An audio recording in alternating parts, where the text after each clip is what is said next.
Hi friends, welcome to my channel Pushpa vlogs. ఈరోజు వీడియోలో మనం తాటిపండు గురించి తెలుసుకుందాము. ఇందులో మనకి విటమిన్స్ ఏముంటాయంటే calcium, potassium, phosphorus, vitamin A, vitamin B, vitamin C, carbohydrates, ఇంకా యాంటీ ఆక్సిడెంట్స్ కూడా ఉంటాయండి. మనకి తాటిపండు వలన చాలా ఉపయోగాలు అయితే ఉన్నాయి. దాంతోపాటు మనకు పీచు పదార్థము అలానే తక్కువ క్యాలరీస్ ఉంటాయన్నమాట ఈ తాటి పండులో. దీన్ని మనం ఇలా కాల్చుకొని తినాలి. ఇలా కాల్చడం వల్ల ఏంటంటే టేస్ట్ అయితే చాలా బాగుంటుంది. దాని స్మెల్ కూడా చాలా బాగుంటుందండి. ఒక్కసారి ఇలా ట్రై చేయండి. తాటిపండు సీజన్లో మాత్రం ఒక్కటైనా తినాలి. మీకు అవైలబుల్ ఉన్నవాళ్ళు తినండి.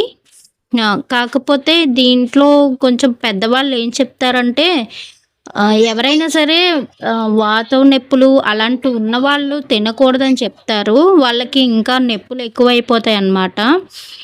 మోషన్స్ కూడా అవుతాయి అంటారు. కాబట్టి అవి కూడా మనం చూసుకొని తినాలన్నమాట. మీకు ఇలా కాలిన తర్వాత ఇలా ఉంటుంది. దీని పైన బ్లాక్ కలర్లో ఉంది కదా, అది తీసేసి తినాలి. చాలా టేస్ట్ బాగుంటుంది. వీడియో నచ్చితే లైక్ చేయండి అండ్ సబ్స్క్రైబ్ చేసుకోండి. థ్యాంక్